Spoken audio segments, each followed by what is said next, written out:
Ma'am ఇంకోటి ఈ illegal relationships గురించి అంటే అడల్ట్ అయిన తర్వాత వాళ్ళు పెళ్లి వాళ్ళకి వైఫ్ అండ్ హస్బెండ్ ఉన్నా సరే, ఇటువైపు మగవాళ్ళు కావచ్చు, ఆడవాళ్ళు కావచ్చు. మేము 18+ ఉన్నాయి, 21+ ఉన్నాయి కాబట్టి సుప్రీం కోర్టే యాక్సెప్ట్ చేస్తుంది. వీళ్ళు ఒక కలిసి ఒక ఉండొచ్చు అని చెప్పి అని ఒక ట్యాగ్ లైన్ అయితే ఒకటిస్తుంది. ఒకటేంటంటే అమ్మా, సొసైటీలో తాగడము, మోసము, అంటే adultery, sexual relations, either prostitution అవ్వనివ్వండి, ఇల్లీగల్ కాంటాక్ట్ అవనివ్వండి, ఒక ఆడ మనిషికి మగ మనిషికి ఉండే రిలేషన్స్ని ఎప్పుడూ ఉన్నాయి. అంటే తరతరాల నుంచి కూడా, మనం ఋషుల కాలం నుంచి కూడా చూస్తే ఈయన భార్య ఎవరినో మోహించింది, ఆ ఋషి గారికి తెలిసింది, ఆయన ఈమెను శపించారు అని మనం చాలా కథలు వింటాం. అవును. అంటే ఏ జనరేషన్ అయినా, అంటే మనం కథలు వినడం కాకపోయినా కొన్ని జనరేషన్స్ చూస్తే కూడా ఎప్పుడూ ఇవి లేకుండా లేవు సొసైటీలో. అవును. కానీ దానికి ఒక సీక్రసీ ఉండేది. అది ఎక్స్‌పోజ్ అయ్యేవారు కాదు. మనుషులకేంటంటే కొన్ని వాల్యూస్ ఉండేయి. అంటే మన వ్యక్తిగత జీవితము అనేది మన పక్క వాళ్ళు, అంటే మన కడుపున పుట్టిన వాళ్ళు గానీ, మనల్ని చేసుకున్న వాళ్ళు గానీ, మన పుట్టినించిన వాళ్ళు గానీ, మన అత్తింటి వాళ్ళు గానీ, వాళ్ళ ఇన్‌ఫ్లుయెన్స్ పడకూడదని. ఎందుకంటే ప్రతి మనిషికి కొన్ని బలహీనతలుంటాయి, కొన్ని అవసరాలుంటాయి, కొన్ని ఎమోషన్స్ ఉంటాయి. ఇప్పుడు ప్రతి రిలేషన్‌ని కూడా ఇల్లీగల్ కాంటాక్ట్ అని మనం చెప్పలేం. ఒక మెన్, ఒక విమెన్ బాగా క్లోజ్‌గా ఉండొచ్చు. వాళ్ళు సెక్స్ చేసుకోకపోవచ్చు. చేసుకోవాలనే రూల్ ఏమీ లేదు. ఎందుకనంటే ఒక ఎమోషనల్ బాండింగ్ ఉంటుంది. అది మన అవసరమో, ఎమోషనో ఇందాక చెప్పినట్టు ఏదో ఉంటుంది. కానీ ఆ రిలేషన్‌ని కూడా భయపడవలసొస్తది సొసైటీకి. అవును. ఏమనంటే ఇది మనం తప్పుగా అనుకుంటారేమో. ఎందుకంటే ఒక ఆడ, మగ మధ్యన ఉండే అట్రాక్షన్ అనేది ఇలాగే ఉంటుంది కాబట్టి ఆహ్, రిలేషన్ లేకుండా ఉండడానికి, అంటే ఫిజికల్ రిలేషన్ లేకుండా ఉండడానికి ఛాన్సెసే లేవు అని మనం భయపెడతాం. భయపడేవారు. ఇప్పుడు అలా లేదు. ఎందుకనంటే రిలేషన్ లేకుండా కూడా ఎస్టాబ్లిష్ చేసుకొని ఒక సెల్ఫీలు దిగి నేను ఆయన గర్ల్ ఫ్రెండ్‌ని, లేతే ఆమె బాయ్ ఫ్రెండ్ అనేసి కేసులేసినోళ్ళని కూడా మనం చూసాం. అదే ఏంటంటే మనుషుల మెంటాలిటీలో చాలా ఇల్లీగల్ కాంటాక్ట్‌లు ఎక్స్‌పోజ్ చేసుకోవడానికి చట్టాలను అడ్డు పెట్టుకుంటున్నారు గానీ, ఆ చట్టం క్లియర్‌గా ఏం చెప్పిందనేది ఎవరు చూడట్లేదు. తెగించినోళ్ళని ఎవ్వరు ఏం చేయలేరు ఫస్ట్ ఆఫ్ ఆల్. అవును. తెగించినోళ్ళు ఏం చేయలేదు. అడాల్టరీ ఉన్నప్పుడు కూడా అడాల్టరీ ఎలా ప్రూవ్ చేయాలనేది అడ్వకేట్‌కి, పోలీస్‌కి, జడ్జి గారికి మాత్రమే తెలిసేది. ఏదో ఇద్దరు కలిసుండి, ఒక బెడ్‌రూమ్‌లో ఉండి, ఒక రిలేషన్ పెట్టుకుని ఒక ఇదేంటి ట్రావెల్ చేసి అనంతరాన్ని అది హ్మ్. అడాల్టరీ అని ప్రూవ్ చేయడానికి లేదు. ఒక ఇంట్లో ఉన్నవాళ్ళని కూడా వాళ్ళ భార్య 2 సంవత్సరాలు, 3 సంవత్సరాలు పోతే భార్యాభర్తగా పరిగణించొచ్చని కొన్ని జడ్జిమెంట్స్ ఉన్నాయి గానీ, ఈళ్ళు అడాల్టరీ చేస్తున్నారని ప్రూవ్ లేదు. అది ఎవరికీ తెలీదు. ఇప్పుడేం జేస్తున్నారు, ఈవెన్ బెడ్‌రూమ్‌లో ఉండి కూడా ఫోటోస్ పెడుతున్నారు. వైఫ్‌లకి ఫోటో పెడుతున్నారు. ఇన్‌స్టాగ్రామ్‌లో ఫోటోలు పెడుతున్నారు. అంటే తెగింపుతనం ఎక్కువైపోయింది. అంటే మనము అంటే దేవుడికి లేచి పొద్దున్న ఎంతమంది పూజ చేస్తున్నారో తెలీదు. ఈ జనరేషన్ వాళ్ళు ఎలా చేసేవాళ్ళు, అందరికి అసలు దేవుడు గుర్తుంటున్నాడో, కడుపున పుట్టిన పిల్లల్లో అంటే మనకి నొప్పులొస్తాయి, పాలిస్తాము, పెంచుతాము. లేకపోతే వాళ్ళకి మనం ఒక ప్రపంచంలోకి తీసుకొచ్చాం కాబట్టి ఒక లైఫ్ ఇవ్వాలి, కొన్ని నేర్పించాలని గుర్తొస్తున్నాయో లేదో తెలీదు గానీ, వీళ్ళెప్పుడు ఏమి ఫ్యాషన్స్ చేద్దాం, ఏమి రీల్స్ చేద్దాం, టెంపుల్‌కెళ్తే టెంపుల్ దగ్గర రీల్స్ అమ్మ. రీల్స్. ఈవెన్ చావుల దగ్గర గూడా చేసేవాళ్ళున్నారు. అంటే ఎవరో యాక్సిడెంట్ అయ్యి చనిపోయినా, ఏదన్నా మిస్టీరియస్ డెత్ అయినా అక్కడికెళ్ళి ఒక సెల్ఫీ వీడియో తీసుకోవడము, లేపోతే ఒక రీల్ చేసేయడం, అంతా దౌర్భాగ్యంగా తయారైపోయారు.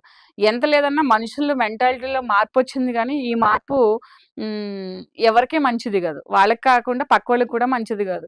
చాలా వరకు ఏం జేయాలంటే, లైఫ్ గురించి కొంచెం ఆలోచించి, ఇలాంటి వాటిల్లో ఎళ్ళకుండా మిగిలిన వాళ్ళైనా చూసుకోవాలి. ఎళ్ళినోళ్ళని ఆల్రెడీ మనం ఏం చేయలేం. మ్యామ్ ఇప్పుడు మీరు రీల్స్ గురించి అన్నారు కదా! రీల్స్ కూడా నిజంగానే ఇన్‌స్టా ఓపెన్ చేస్తే కొన్ని రీల్స్ పద్ధతిగానే ఉంటాయి. కానీ కొన్ని రీల్స్ అవి చూడడానికి గూడా చాలా చిరాకొచ్చేలాగా ఏంటిది అని ఇరిటేషన్ ఇప్పుడు వచ్చేలా ఉంటుంది. ఏంటమ్మా, ఇప్పుడు మీరొక యాంకర్.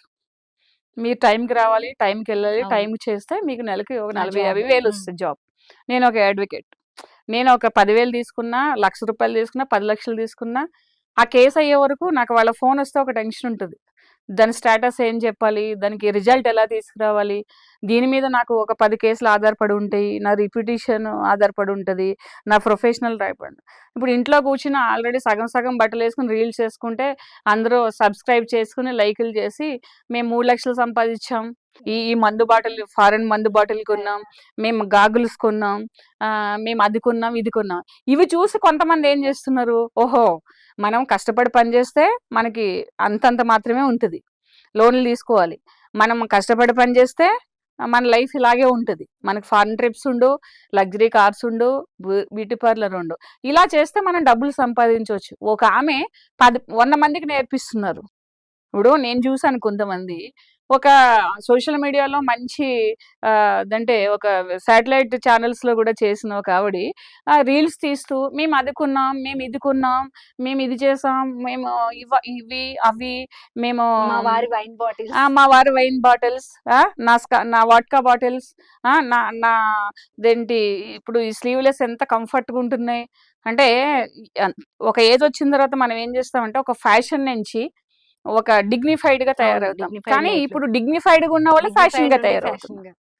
నేను not only pointing the one girl, one women, one generation, నేను అందరి గురించి మాట్లాడుతున్నాను.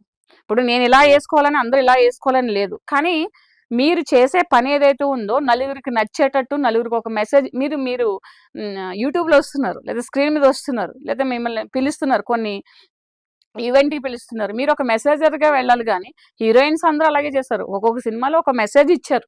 అవును, వాళ్ళని అసలు మనం అనడానికి లేదు, వాళ్ళు ఎంతో కష్టపడ్డారు, ఎండలో, వర్షంలో, అడవుల్లో, కాలువల్లో, సముద్రాల్లో, చెట్లెక్కి అంత కష్టపడి వాళ్ళు ఒక ఐడెంటిటీ తెచ్చుకున్నారు. వాళ్ళందరికీ మనం నిజంగా చెప్పాలంటే ఇప్పుడు షూటింగ్స్ మనం చూస్తున్నాం కాబట్టి మనకు అర్థమవుతుంది, చేతులు ఎత్తి మొక్కాలి, అంత కష్టపడి అంత ఇది చేస్తారు. వాళ్ళని వ్యక్తిగతంగా కానీ లేకపోతే సామాజిక పరంగా కానీ అనడానికి లేదు, వాళ్ళు ఎంచుకున్న మార్గంలో వాళ్ళు చాలా కష్టపడ్డారు.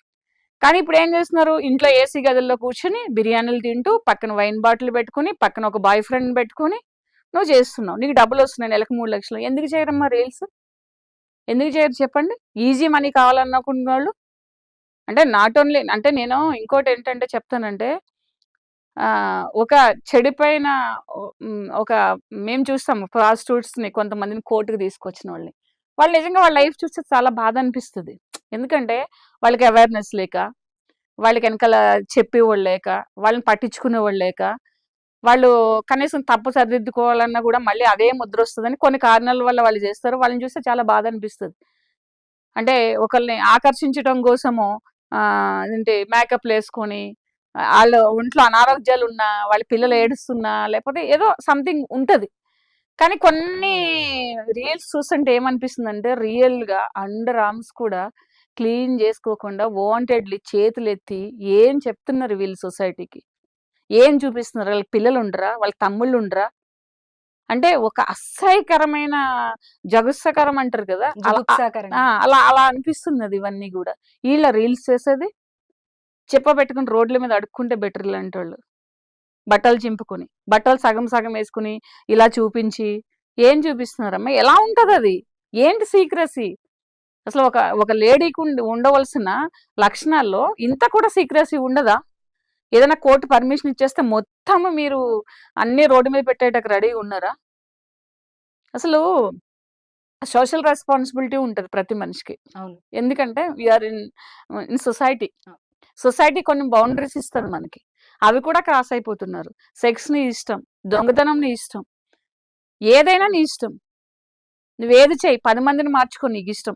కానీ సొసైటీలో నువ్వు ఒక ఇది చేస్తున్నప్పుడు, పని చేస్తున్నప్పుడు, నీ వ్యక్తిగత విషయాలు 4 గోడల మధ్యన నువ్వు ఏదైనా చేసుకో, దొరికితే దొంగవి, లేకపోతే నువ్వు కూడా సూపర్, అసలు ఎలా ఉండాలో బయటకు వస్తా అంటారు. ఇక్కడ అంటే అది చెప్పకూడదు, మనం అలా అంటారు. ఎందుకంటే ఇలా ఉండాలి మనిషి అంటే పక్కింటి వాళ్ళు అనుకుంటారు. నువ్వు దొరకవు అనుకో, అప్పుడు నీది వేరేగా ఉంటుంది.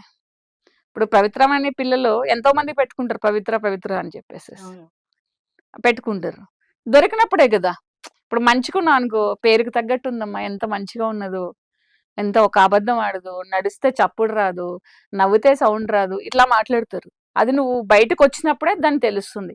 సో దట్ ఏంటంటే ఈ రీల్స్ అంటే ఈజీ ఎర్నింగ్, కష్టపడకుండా, చెమట పట్టకుండా, మనుషుల్ని ప్రలోభాలకు గురి చేసి, అంటే ఇవాళ ఇది చేస్తే ఇన్ని లైక్స్ వచ్చాయి, రేపు ఇంకా ఎక్కువ చేస్తే 80 సెంటీమీటర్స్ ఒక బ్లౌజ్ సరిపోతుందమ్మా జనరల్గా నార్మల్. ఇప్పుడు అది 50కి వచ్చేసింది, 50కి వస్తే ఇన్ని రీల్స్ వచ్చాయి కదా, 40కి వస్తే ఎన్ని రీల్స్ వస్తాయి? లిటరల్లీ యాజ్ ఏ ఉమెన్ నేను చెప్తున్నాను. ఎందుకంటే ఇలాంటివి చూసి పాడైపోయిన వాళ్ళు చాలా మంది ఉన్నారు కాబట్టి నేను చెప్తున్నాను. కొంతమంది మదర్స్ పిల్లల్ని కూడా పాడు చేస్తున్నారు రియల్ గా చెప్పాలంటే. మదర్స్ అనే ఎట్లా అంటే ఈ రీల్స్ చేయడం వల్ల వాళ్ళ పిల్లలు ఏం చేస్తారు, 40 ఇయర్స్ వాళ్ళు కూడా 45 ఇయర్స్ ఇన్ఫ్లుయెన్స్. ఉన్నామే అమ్మ చేస్తుంది, నేను చేస్తే నేను తప్పేంటి చేస్తానంటారు. అని. అబ్బాయిలు కూడా ఏం చేస్తారు, అమ్మ లాంటి వాళ్ళని అలాంటి దృష్టి, వేరొకరిని వేరే దృష్టిలో చూసిన వాళ్ళని నీ అమ్మని కూడా అలాగే దృష్టిలో చూస్తారు అయ్యా అందరూ. మగపిల్లలైనా మేల్కోండి.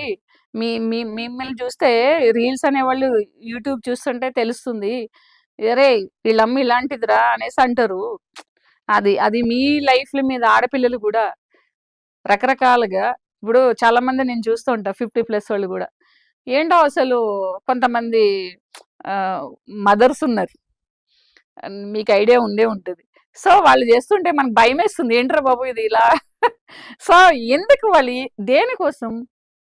మీ పిల్లల గురించి మీకు ఐడెంటిటీ వస్తుంది, లేకపోతే మీ హస్బెండ్ నుంచి మీకు ఐడెంటిటీ వస్తుంది, మీ కొడుకుల నుంచి మీకు ఐడెంటిటీ వస్తుంది.